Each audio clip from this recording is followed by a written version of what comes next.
জাতীয় থেকে আন্তর্জাতিক প্রান্তিক জনপদ থেকে নগর, চারপাশে ঠিক কী ঘটছে এই মুহূর্তে তা নিয়ে আয়োজন এখন চারদিক। আপনার সঙ্গে আছি আমি মুন্নাফ রশিদ।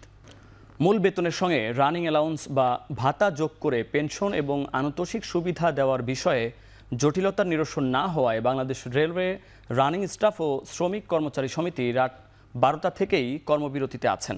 সে খবর জানাতে রাজধানীর কমলাপুর স্টেশন থেকে সরাসরি যুক্ত হচ্ছেন সহকর্মী তৌহিদুল ইসলাম তারেক। কর্মবিরতির কারণে কি প্রভাব পড়েছে কমলাপুর রেল স্টেশন এবং কোনো ট্রেনের যাত্রা বাতিল হয়েছে কি হয়েছে একটু জানাবেন।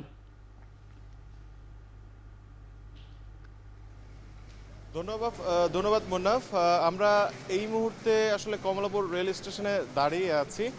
আমরা এ পর্যন্ত যতটুকু খবর পেয়েছি তাদের 12টা থেকে এই কর্মবিরতিতে যাওয়ার কথা। সে সময় অনুযায়ী আর বেশ কয়েক মিনিট রয়েছে। আমরা এখানে প্রবেশ করার পর আসলে আরও জানতে পেরেছি আসলে রেলপথ মন্ত্রণালয় রেল যোগাযোগ যে উপদেষ্টা রয়েছেন তার সাথে আসলে মিটিং করছেন এই বিষয়টা নিয়ে কোনো একটি সমাধান দ্রুত নিয়ে আসার জন্য, কিন্তু এখন পর্যন্ত কোনো রেজাল্ট আসেনি। মুনাফ, আমি একটু জানিয়ে রাখতে চাই যে আসলে এদের আসলে মূল যেই সমস্যার জায়গা বা দাবির জায়গাটা সেই জায়গাটা সম্পর্কে তাদের আসলে দাবি ছিল যে গেল 160 বছর ধরে রেলওয়ের একটি মাইলেজ সুবিধা তারা পাচ্ছিলেন।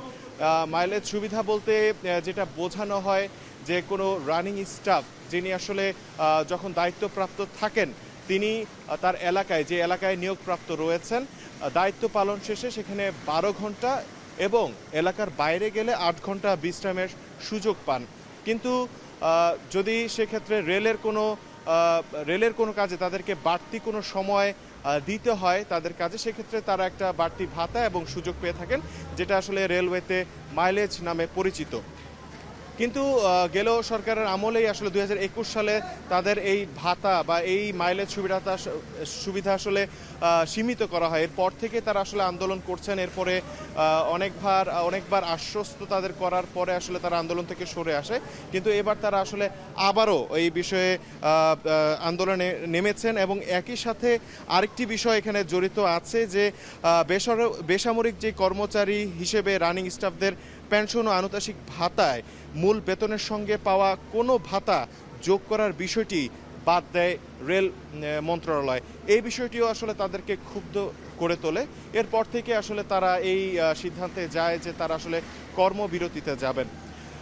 এরপর থেকে আসলে রেলপথ মন্ত্রণালয় আসলে অনেকবার চেষ্টা করেছেন তাদের এই সিদ্ধান্ত থেকে তাদেরকে ফিরে আনার জন্য, কিন্তু তাদের একমাত্র দাবি যে অর্থ মন্ত্রণালয় থেকে তাদেরকে তাদের দাবি মেনে নিশ্চিত করে একটি চিঠি তাদেরকে প্রদান করতে হবে। এর আগে আসলে তারা আসলে তাদের এই দাবি থেকে ফিরে আসবে না। এবং একই সাথে আরেকটি বিষয় একটু আপনাদেরকে একটু জানিয়ে রাখতে চাই, যে বিষয়টা হচ্ছে ইতিমধ্যেই আসলে রেলপথ মন্ত্রণালয় বেশ কয়েকটি সিদ্ধান্তে পরিবর্তন নিয়ে এসেছে তাদের।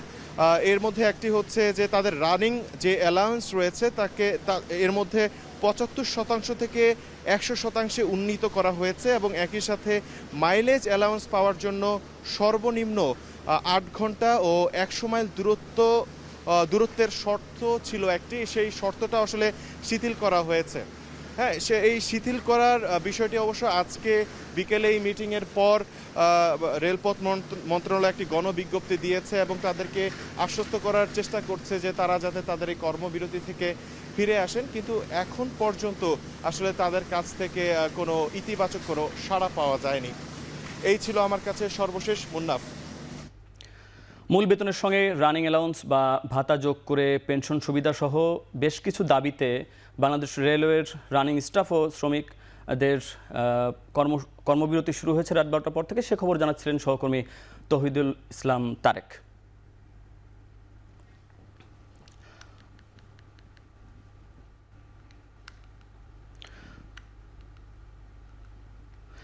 চলতি সেশন থেকেই ঢাকা বিশ্ববিদ্যালয়ের অধীনে ঢাকা কলেজ, ইডেন কলেজ সহ রাজধানীর বড় 7টি কলেজে বন্ধ হচ্ছে ভর্তি কার্যক্রম।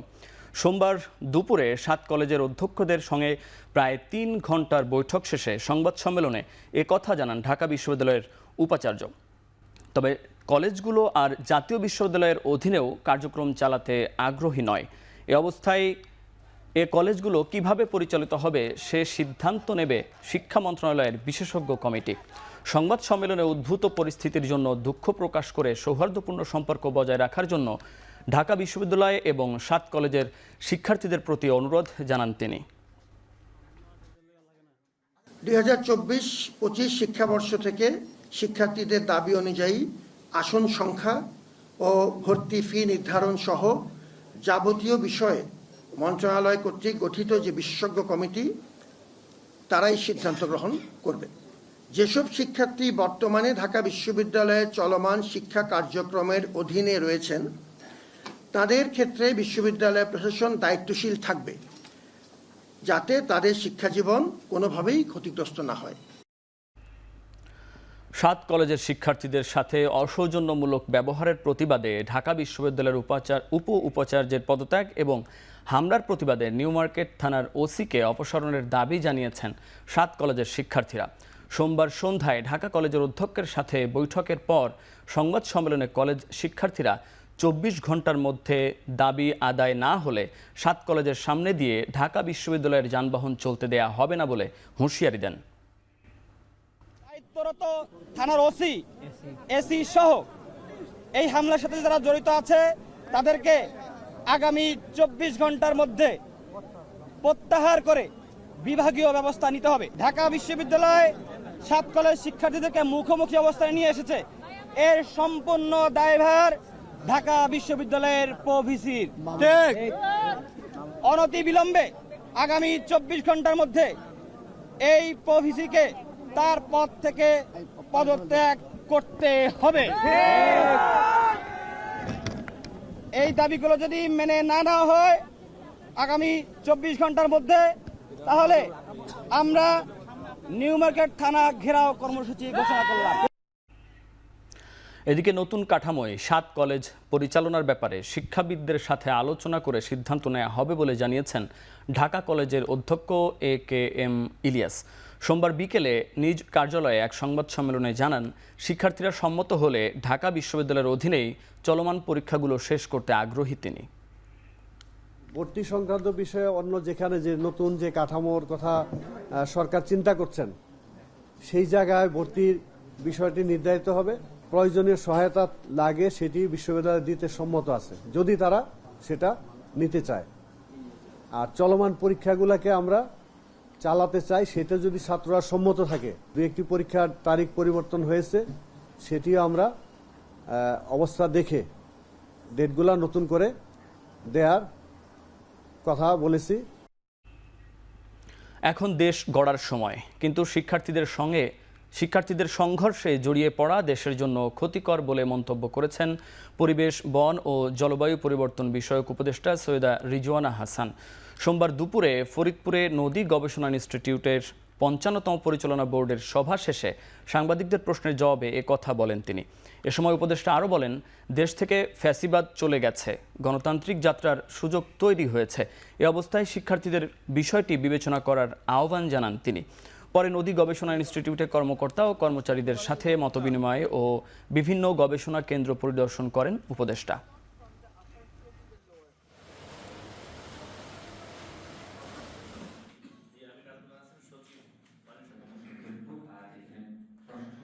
দেশের যে ফ্যাসিজম চলে গেল, গণতন্ত্রের পথে যাত্রার একটা সুযোগ তৈরি হলো। এই জন্য শিক্ষার্থীদেরকে আমরা সবসময় অভিবাদন জানাই। তারা যেন এই জিনিসটাই সবসময় তাদের মনোজগতে রাখেন যে গণতন্ত্রে যাওয়ার পথটা এমনিতেই আমাদের জন্য খুব কঠিন। তারপরে আমরা যখন যাত্রাটা শুরু করলাম, কোনো অসহিষ্ণু আচরণ ট্রেনের জন্য যেন সেটা বাধাগ্রস্ত না হয়। আর একটা তো সকলকেই ধৈর্য ধরতে হবে। চাকরি জাতীয়করণের দাবি না মানা পর্যন্ত রাজপথ ছাড়বেন না বলে হুঁশিয়ারি দিয়েছেন স্বতন্ত্র ইবতেদায়ী মাদ্রাসা শিক্ষকরা। দুপুরে রাজধানীর শাহবাগ থানার ডিসির সাথে এক বৈঠক শেষে এই ঘোষণা দেন তারা। এর আগে রোববার ঢাকা বিশ্ববিদ্যালয় শিক্ষা ও গবেষণা ইনস্টিটিউটের সুপারিশের আলোকে প্রাথমিক বিদ্যালয়ের মতো স্বতন্ত্র ইবতেদায়ী মাদ্রাসা জাতীয়করণের ঘোষণাসহ 6 দফা দাবিতে জাতীয় প্রেস ক্লাবের সামনে অবস্থান নেয় স্বতন্ত্র ইবতেদায়ী মাদ্রাসার শিক্ষক ঐক্যজোট। এরপর তারা জাতীয় প্রেস ক্লাব থেকে ঢাকা বিশ্ববিদ্যালয়ের ভেতর দিয়ে শাহবাগ থানার সামনে পৌঁছালে পুলিশ জলকামান নিক্ষেপ করে। শেষ খবর পাওয়া পর্যন্ত সোমবার দিবাগত রাতেও ঢাকা বিশ্ববিদ্যালয়ের চারুকলা ইনস্টিটিউটের সামনে অবস্থান কর্মসূচি পালন করছেন তারা।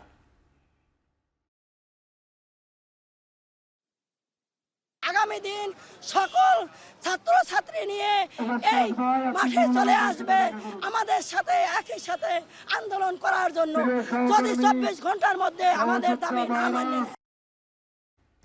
ন্যূনতম প্রয়োজনীয় সংস্কার শেষে নির্বাচন, আধিপত্যবাদ বিরোধী রাষ্ট্র গঠন ও আওয়ামী ফ্যাসিবাদী শক্তির বিরুদ্ধে ইসলামী আন্দোলনের সাথে একমত বিএনপি।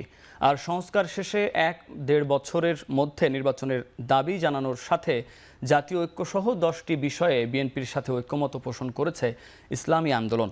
সোমবার দুপুর 12:15টার দিকে রাজধানীর পুরানা পল্টনের নোয়াখালী টাওয়ারে ইসলামী আন্দোলনের কার্যালয়ে দলটির সঙ্গে বিএনপির বৈঠক হয়। গত 21 জানুয়ারি বরিশালে জামায়াতে ইসলামী ও ইসলামী আন্দোলনের 2 শীর্ষ নেতার বৈঠকের পর আগামী নির্বাচনী জোটের রাজনীতিতে আলোচনা তৈরি হয়। এমন প্রেক্ষাপটে বিএনপিও বিভিন্ন ইসলামী দলের সঙ্গে আলোচনা শুরু করেছে। তারই অংশ হিসেবে গত 22 জানুয়ারি খেলাফত মজলিসের শীর্ষ নেতাদের সঙ্গে বৈঠক করেন বিএনপির মহাসচিব সহ দলটির নেতারা। আজ ইসলামী আন্দোলনের শীর্ষ পর্যায়ের নেতাদের সাথে সাক্ষাৎ করেছেন বিএনপি মহাসচিব।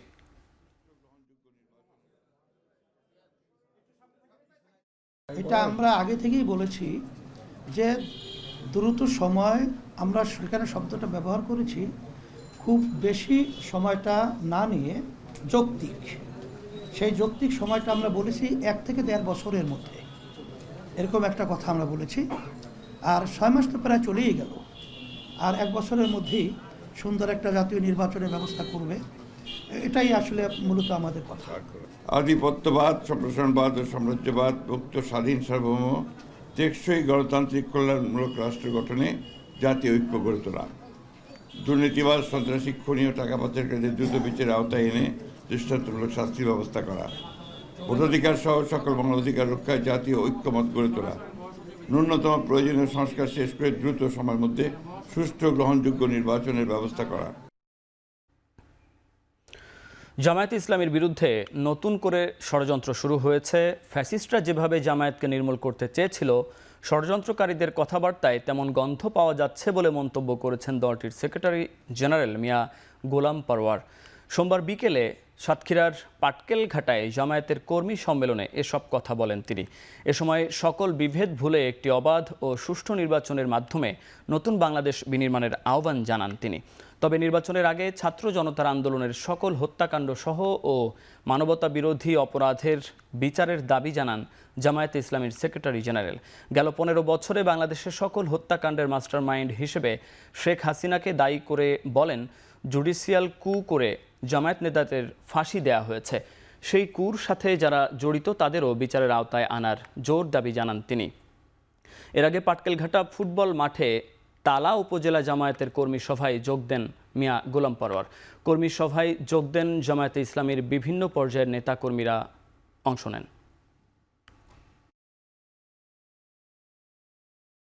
আর আমরা যদি হানাহানি করি, ওই পতিত স্বৈরাচাররা আবার একটা সুযোগ খোঁজার চেষ্টা করবে।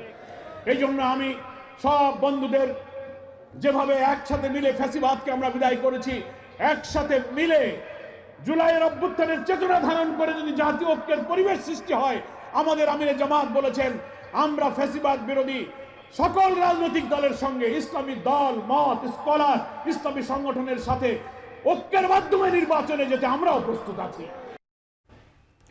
সংসদে একটি আসনের প্রলোভন দেখিয়ে তরুণ প্রজন্মকে কেনা যাবে না বলে হুঁশিয়ারি দিয়েছেন বৈষম্য বিরোধী ছাত্র আন্দোলনের আহ্বায়ক হাসানাত আবদুল্লাহ। সোমবার বিকেলে চুয়াডাঙ্গায় ছাত্র জনতার মতবিনিময় সভায় অংশ নিয়ে তিনি কথা বলেন। এ সময় আওয়ামী লীগ ও হাসিনা বৈষম্য বিরোধীদের কিনতে পারেনি বলেও উল্লেখ করেন তিনি। মতবিনিময় সভা উপলক্ষে বিকেলে ছাত্র জনতার মিলন মেলায় পরিণত হয় শহরের পৌর মুক্ত মঞ্চের মাঠ। বিভিন্ন স্কুল কলেজের শিক্ষার্থী সহ নানা শ্রেণী পেশার মানুষ সমাবেশে অংশ নেন। পরে একে একে বক্তব্য রাখেন বৈষম্য বিরোধী ছাত্র আন্দোলনের জেলা ও কেন্দ্রীয় কমিটির নেতারা। এ সময় বর্তমান রাজনৈতিক প্রেক্ষাপট তুলে ধরে বলেন, বৈষম্যহীন বাংলাদেশ গড়তে সামাজিক অসঙ্গতি দূর করে গণতান্ত্রিক চর্চায় ছাত্র জনতাকে ঐক্যবদ্ধ হতে হবে। সভায় প্রধান অতিথির বক্তব্যে আওয়ামী লীগকে পুনর্বাসনের চেষ্টা চলছে বলে অভিযোগ করা হয়। এ সময় কেন্দ্রীয় জাতীয় নাগরিক কমিটি ও বৈষম্যহীন ছাত্র আন্দোলনের জেলা শাখার নেতাকর্মীরা উপস্থিত ছিলেন।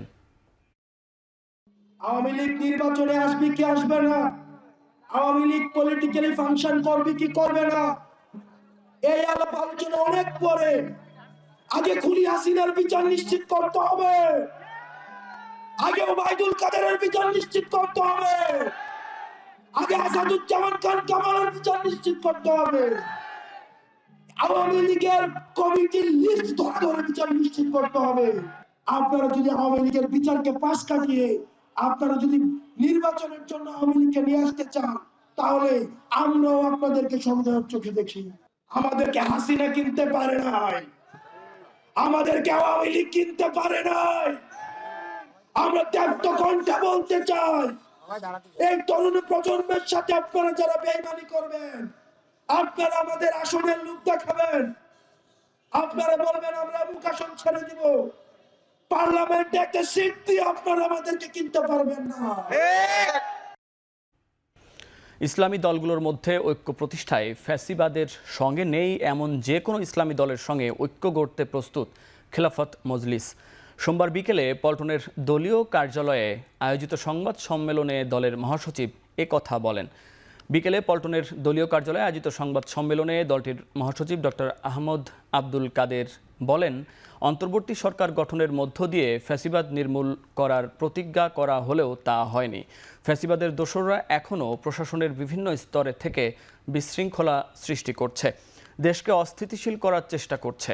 তিনি বলেন, জন আকাঙ্ক্ষা প্রতিফলনে সংস্কার দরকার, পাশাপাশি নির্বাচন এ বছরের মধ্যেই হওয়া প্রয়োজন।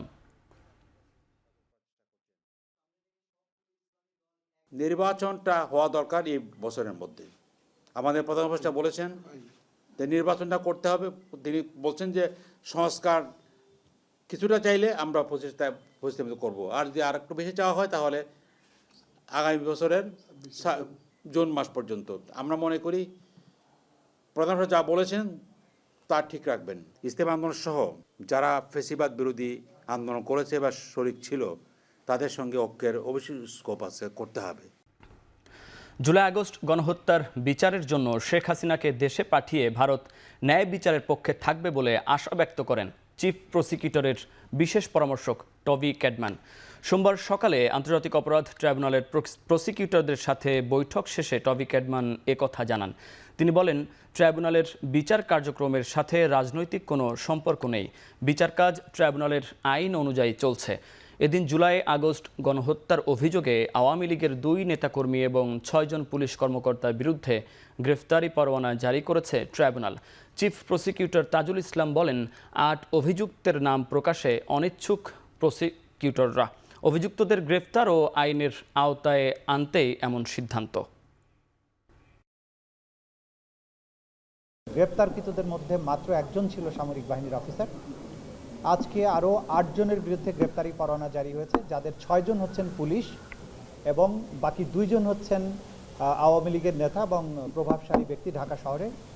তাদের বিরুদ্ধে আমাদের তদন্ত সংস্থা সরাসরি সম্পৃক্ততার প্রমাণ পেয়েছেন এবং আজকে যাদের বিরুদ্ধে ওয়ারেন্ট ইস্যু হয়েছে তাদের প্রত্যেকেই ঢাকা শহরের সবচাইতে যে সমস্ত আলোচিত হত্যাকাণ্ডগুলো সেগুলোর সাথে তাদের সরাসরি সম্পৃক্ততা, এগুলো আইডেন্টিফাই হওয়ার পরেই তদন্ত সংস্থা তাদের ব্যাপারে গ্রেফতারি পরোয়ানা চেয়েছেন এবং সেটা আজকে আদালত মঞ্জুর করেছেন। Every case of this kind has challenges and there will be complexities along the way. If those that are supporting anyone who's charged with offences here want to start a campaign of propaganda, that's a matter for them and it's not a matter for us, and it doesn't affect the work that we do. I can't comment on that other than to say these cases will be dealt with diligently according to the evidence, and only persons against whom there is evidence showing criminal conduct will be charged. These are not political processes. This is a legal process. বৈষম্য বিরোধী ছাত্র আন্দোলনে মিরপুর থানার মোহাম্মদ সাগর হত্যা মামলায় সাবেক দুর্যোগ ও ত্রাণ প্রতিমন্ত্রী ডাক্তার এনামুর রহমানের 6 দিনের রিমান্ড মঞ্জুর করেছেন আদালত।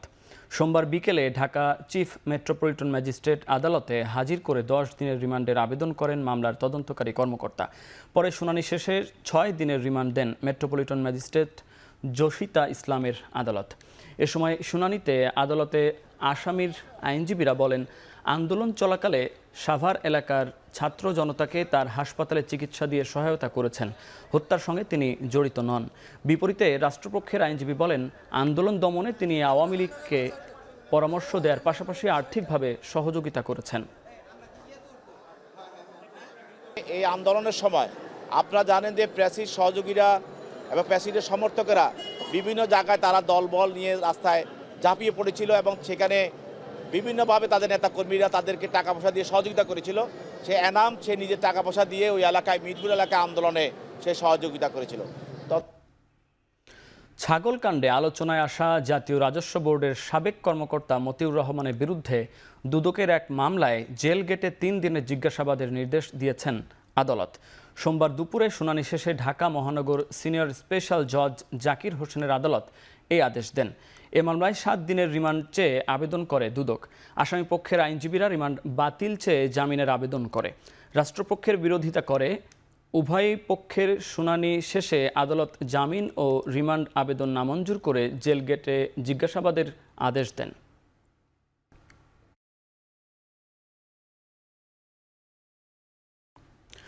বৈষম্য বিরোধী ছাত্র আন্দোলনে যাত্রাবাড়ী থানার হত্যা মামলায় সালমান এফ রহমানের 3 দিনের রিমান্ড মঞ্জুর করেছেন আদালত।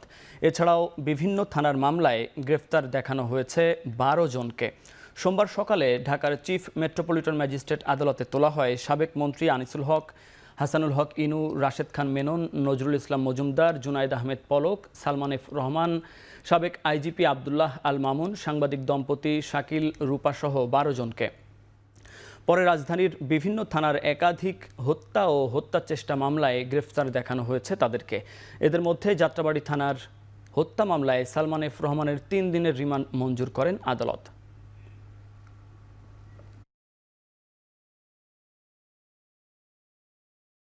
বারো জনকে আজকে বিজ্ঞ আদালতে বিভিন্ন থানার মামলায় হত্যা এবং হত্যা প্রচেষ্টার মামলায় তদন্তকারী কর্মকর্তাগণ আজকে বিজ্ঞ সিএম আদালতে উপস্থাপন করেন। তার মধ্যে সালমান এফ রহমান, অবৈধ মন্ত্রী আনিসুল হক, অবৈধ মন্ত্রী জুনাইদ আহমেদ পলক এবং পুলিশের কর্মকর্তা চৌধুরী আবদুল্লাহ আল মামুন, আইজিপি আবদুল্লাহ আল মামুন সহ প্রায় 12 জনকে আজকে বিজ্ঞ আদালতে বিভিন্ন মামলায় গ্রেপ্তার দেখানোর জন্য, হত্যা মামলায় এবং হত্যা প্রচেষ্টা মামলায় গ্রেপ্তার দেখার জন্য তদন্তকারী কর্মকর্তারা উপস্থাপন করেন। ব্যবসায়ী নাসির উদ্দিনকে মারধর ও হত্যার চেষ্টা অভিযোগে করা মামলায় চিত্রনায়িকা পরিমণি আদালতে আত্মসমর্পণের পর জামিন পেয়েছেন। আদালতের কাছে ন্যায় বিচারের প্রত্যাশা তার। সোমবার সকালে ঢাকার চিফ জুডিশিয়াল ম্যাজিস্ট্রেট আদালতে আত্মসমর্পণ করেন পরিমণি। জামিনের আবেদন জানালে তা মঞ্জুর করেন আদালত। মারধর ও হত্যার হুমকির অভিযোগে ব্যবসায়ী নাসির উদ্দিনের দায়ের করা মামলায় গতকাল রোববার পরিমণির বিরুদ্ধে অভিযোগ গঠন করেন আদালত। এদিন পরিমণির আদালতে হাজির না থাকায় তার বিরুদ্ধে গ্রেপ্তারি পরোয়ানা জারি হয়। মারধর ও হত্যা চেষ্টার অভিযোগ এনে 2022 সালের 18 জুলাই ঢাকার আদালতে নালিশি মামলা করেন ব্যবসায়ী নাসির উদ্দিন।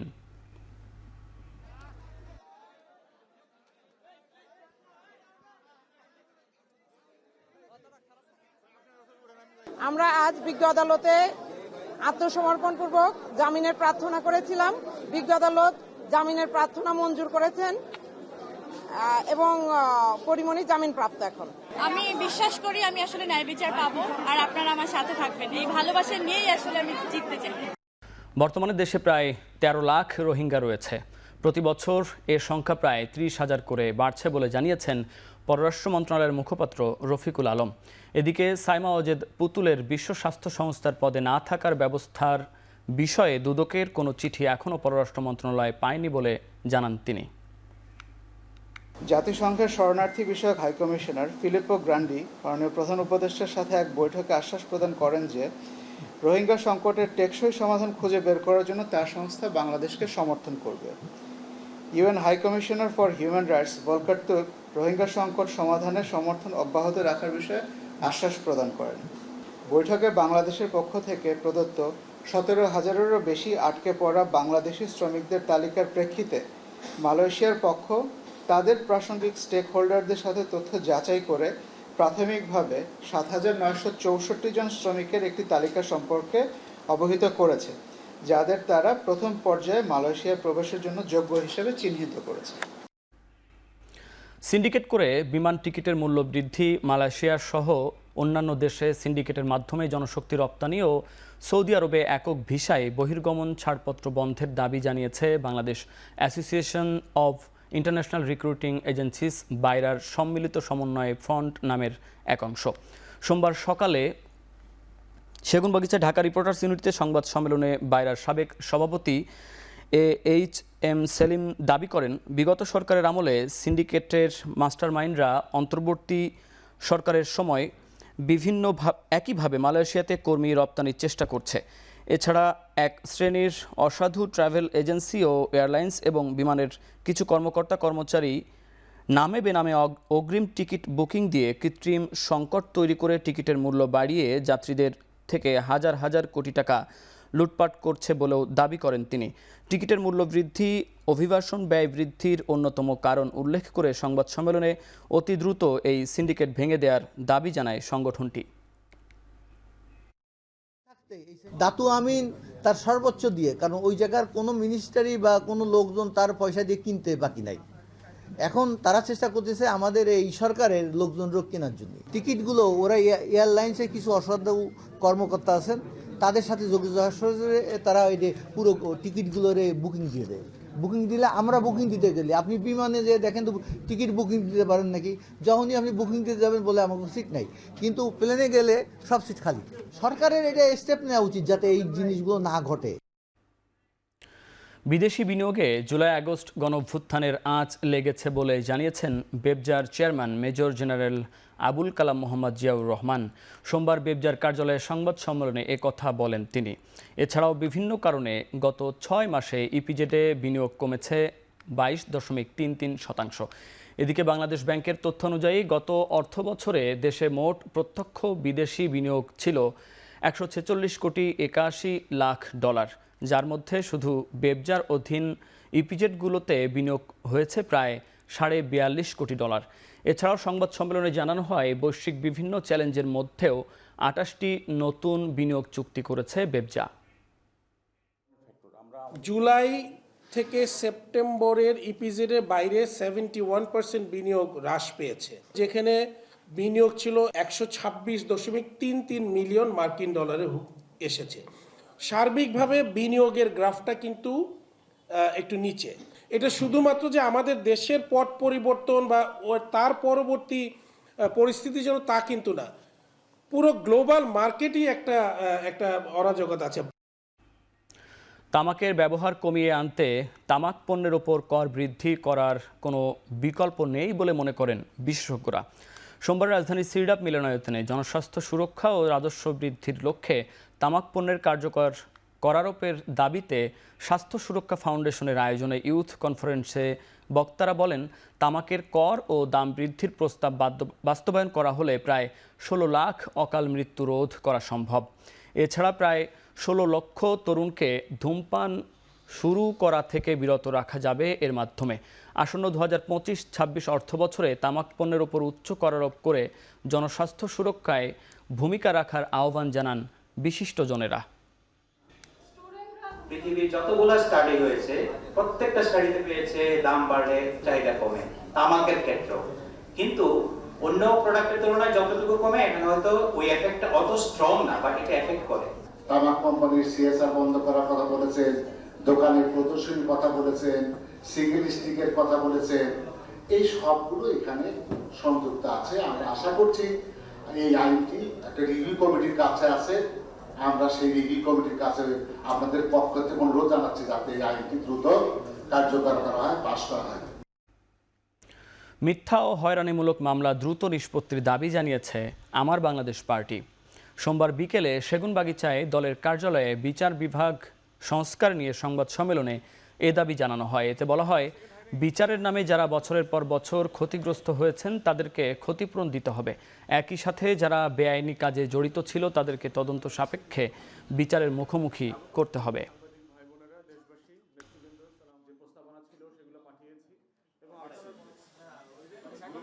যারা ক্ষতিগ্রস্ত হয় আইনের কারণে, মামলার কারণে, ক্রাইমের কারণে অথবা দেশের রাষ্ট্রীয় কোনো সিদ্ধান্তের কারণে, যাতে মানুষ ক্ষতিগ্রস্ত থেকে কম্পেনসেশন পায়, ক্ষতিপূরণ পায়। ন্যূনতম 5 বছরের অভিজ্ঞতা ছাড়া কোনো আইনের ছাত্রকে ফ্রেশ শুধুমাত্র বিজিএস পরীক্ষার মধ্য দিয়ে জাজ বানানোর এই মধ্যযুগীয় পন্থা থেকে বের হয়ে এসে একটা স্বচ্ছ পন্থাতে তৈরি করা দরকার।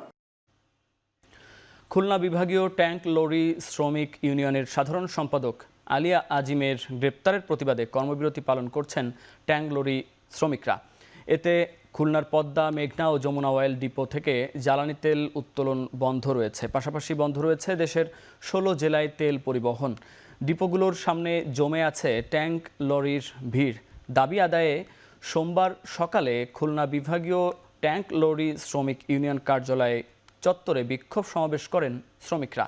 দাবি আদায় না হওয়া পর্যন্ত কর্মসূচি চালিয়ে যাওয়ার ঘোষণা দেন তারা। এর আগে রোববার দুপুরে নাশকতার মামলায় আলী আজিমকে গ্রেপ্তার করে পুলিশ। এর প্রতিবাদে বিকেলেই কর্মবিরতির ডাক দেন শ্রমিকরা। আমাদের নামে খামাখা মামলা দিছে, এই মামলা প্রত্যাহার করতে হবে, তাহলে আমরা কর্মবিরতি থেকে আমরা উইথড্র করব। কালকে আমাদের কথাবার্তা সব শেষ করার পরে প্রশাসনিক অবস্থায় নিচে নামার পরে এলোপাতারি সবাই মারধর করা হয়েছে। আমরা চাই 4 সংগঠন আমরা ঐক্যবদ্ধ আছি, যে সমস্ত যাদের সাথে যাদের মিথ্যা মামলাগুলো করা হয়েছে এই মিথ্যা মামলাগুলো প্রত্যাহার করুক। নতুন করে ভাড়া নির্ধারণ সড়ক পরিবহন আইন 2018 বাতিল সহ 11 দফা দাবিতে আন্দোলনের ঘোষণা দিয়েছে চট্টগ্রাম প্রাইম মুভার ও ফ্ল্যাট বেড ওনার্স অ্যাসোসিয়েশন। দাবি না মানলে আগামী 10 ফেব্রুয়ারি থেকে 48 ঘন্টা পণ্য পরিবহন বন্ধ রাখার ঘোষণা দেন সংগঠনটির নেতারা। সোমবার দুপুরে চট্টগ্রাম প্রেস ক্লাবে সংবাদ সম্মেলনে বক্তারা পরিবহন খাতের বিভিন্ন সমস্যার কথা তুলে ধরেন। পাশাপাশি পরিবহন খাত বান্ধব আইন প্রণয়ন, গাড়ির ওজন ও মাইলের ভিত্তিতে নতুন ভাড়া নির্ধারণ, ভাড়ায় চালিত গাড়ির অগ্রিম আয়কর সর্বোচ্চ 10,000 টাকায় নামিয়ে আনা সহ 11 দফা দাবি পেশ করেন। আগামী 9 ফেব্রুয়ারির মধ্যে এসব দাবি মানা না হলে 10 ফেব্রুয়ারি ভোর 6টা থেকে লাগাতার 48 ঘন্টা গাড়ি চলাচল বন্ধ রাখার ঘোষণা দেন সংগঠনের নেতারা।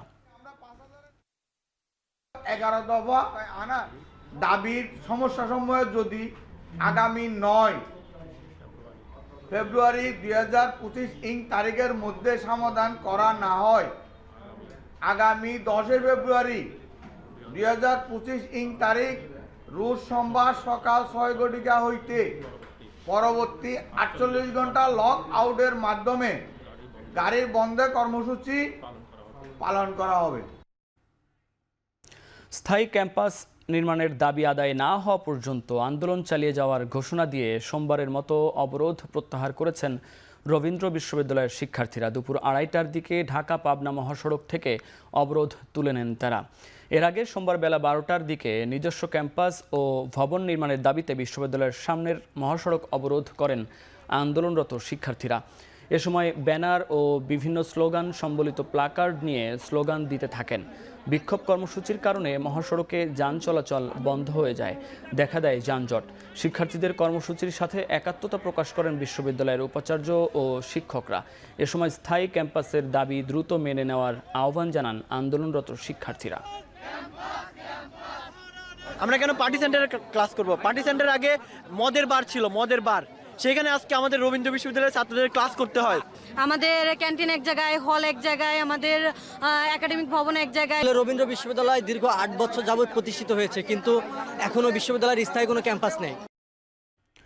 নারায়ণগঞ্জে বৈষম্য বিরোধী আন্দোলনে পৃথক 3টি হত্যা মামলায় সিদ্ধিরগঞ্জ থানা যুবলীগের আহ্বায়ক ও নাসিকের সাবেক প্যানেল মেয়র মতিউর রহমানকে 7 দিনের রিমান্ড দিয়েছেন আদালত।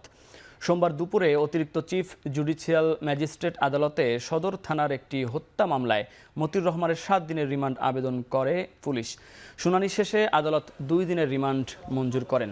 পরে সিনিয়র জুডিশিয়াল ম্যাজিস্ট্রেট আদালতে সিদ্ধিরগঞ্জ থানায় দায়েরকৃত পৃথক দুটি হত্যা মামলায় আরও 14 দিনের রিমান্ড আবেদন করা হয়। আদালত 5 দিনের রিমান্ড মঞ্জুর করেন। বৈষম্য বিরোধী আন্দোলনে নিহতদের স্বজনরা মতিউর রহমানের বিরুদ্ধে 3টি হত্যা মামলা দায়ের করে। সোমবার রাত 12টায় শেষ হয়েছে জয়পুরহাট চিনি কলের আখ মাড়াই মৌসুম। আখের উৎপাদন ভালো হওয়ায় চিনি উৎপাদনের লক্ষ্য পূরণ হবে বলে জানান সংশ্লিষ্টরা। এবার 55,000 টন আখ মাড়াই করে 3,000 টন চিনি উৎপাদনের লক্ষ্য নির্ধারণ করে কর্তৃপক্ষ। গেল 20 ডিসেম্বর থেকে মাড়াই মৌসুম শুরু করে এ পর্যন্ত 54,000 টন আখ মাড়াই হয়েছে। আখের দাম বৃদ্ধি ও কৃষকদের সময়মতো মূল্য পরিশোধ করায় আগামী বছরও আখের উৎপাদন বাড়ার সাথে সাথে চিনির উৎপাদন বাড়বে বলে মনে করছে চিনিকল কর্তৃপক্ষ। যুদ্ধবিরতি চুক্তি অনুযায়ী খুলে দেয়া হয়েছে গাজার উত্তরাঞ্চলে প্রবেশের নেতজারিম করিডোর। এ সপ্তাহে 6 ইসরায়েলি বন্দীকে মুক্তি দেওয়ার শর্তে সকালে এ করিডোর খুলে দেয় তেল আবিব। এরপরই পায়ে হেঁটে লাখো ফিলিস্তিনি ঢুকতে থাকে নিজ ভূমিতে। দীর্ঘ অপেক্ষার পর আপন ভূমিতে ফিরতে পেরে খুশি ফিলিস্তিনিরা। তবে ইসরায়েলি হামলায় ধ্বংসস্তূপে পরিণত এই উত্তরাঞ্চলে জীবনযাপন করা ফিলিস্তিনিদের জন্য বড় চ্যালেঞ্জ হয়ে দাঁড়িয়েছে। তাই ইসরায়েলকে এই অঞ্চল থেকে ধ্বংসস্তূপ সরিয়ে ফিলিস্তিনিদের জন্য বসবাসযোগ্য করে দেওয়ার নির্দেশ মার্কিন প্রেসিডেন্ট ডোনাল্ড ট্রাম্পের। এদিকে ফিলিস্তিনিদের মিশর ও জর্ডানে আশ্রয় নেয়ার বিষয়ে ট্রাম্পের বক্তব্য প্রত্যাখ্যান করেছে হামাস।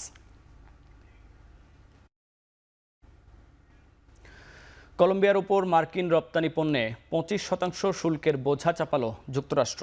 পাল্টা শুল্ক আরোপের হুমকি দিয়েছে কলম্বিয়াও। এর মাধ্যমে ডোনাল্ড ট্রাম্পের অধীনে শুরু হলো শুল্ক যুদ্ধ। রোববার যুক্তরাষ্ট্র থেকে ফেরত পাঠানো অভিবাসীদের বহনকারী ফ্লাইট প্রবেশে অস্বীকৃতি জানায় আঞ্চলিক প্রতিবেশী কলম্বিয়া। আর এতেই চটে যান মার্কিন প্রেসিডেন্ট।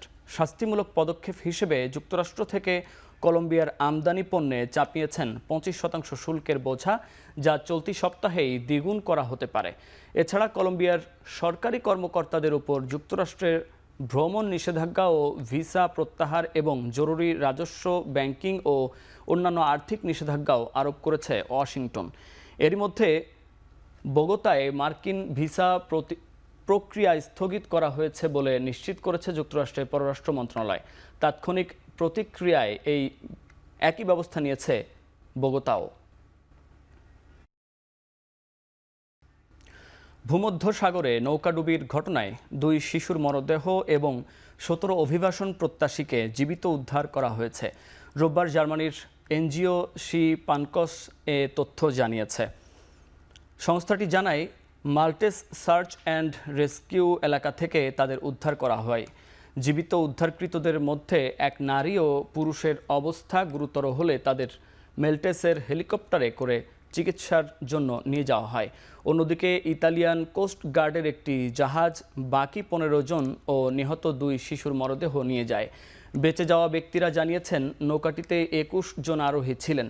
এই নৌকাডুবির ঘটনায় এখনও 2 জন নিখোঁজ রয়েছেন।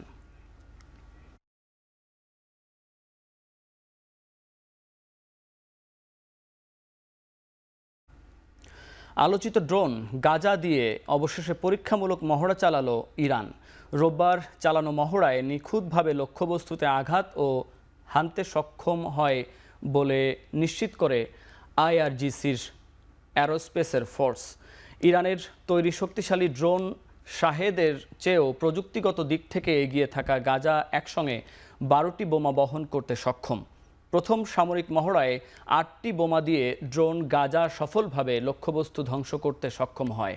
15 মাসের বেশি সময়কার ইসরায়েলি আগ্রাসনে বিধ্বস্ত গাজা উপত্যকার নামে ইরানের সবচেয়ে বড় এই ড্রোনটি ঘন্টায় 350 কিলোমিটার গতিতে উড়তে সক্ষম।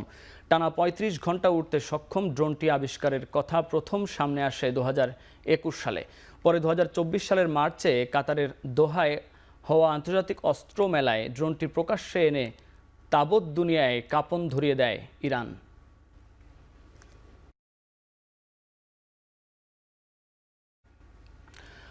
পাকিস্তানের মুলতানে তরলীকৃত গ্যাসের ট্যাঙ্কার বিস্ফোরণে প্রাণ গেছে কমপক্ষে 6 জনের, আহত হয়েছে আরও 31 জন। 13 জনের অবস্থা আশঙ্কাজনক। সোমবার অবৈধ এলপিজি গুদামে গ্যাস ভরার কাজ চলাকালীন গ্যাস ভর্তি ট্যাঙ্কারটি তীব্র শক্তিতে বিস্ফোরিত হয়। এতে আশপাশের এলাকাও কেঁপে ওঠে। অন্তত 20টি ঘর পুরোপুরি বিধ্বস্ত হয়, আংশিক ক্ষতিগ্রস্ত আরও প্রায় 70টি বাড়িঘর। ঘটনাস্থলেই প্রাণ যায় এক শিশু ও 2 নারীসহ কয়েকজনের।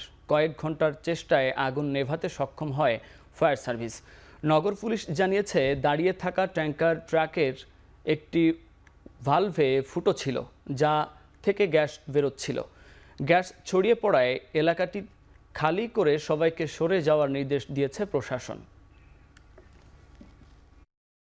শেষ করছে এখন চারদিক। এখন টেলিভিশন ওয়েবসাইট দেখতে ভিজিট করুন www.ekhon.tv এবং ফেসবুকে দেখতে ভিজিট করুন facebook.com/tv.ekhon এবং ইউটিউবে দেখতে ভিজিট করুন youtube.com/c/ekhon tv।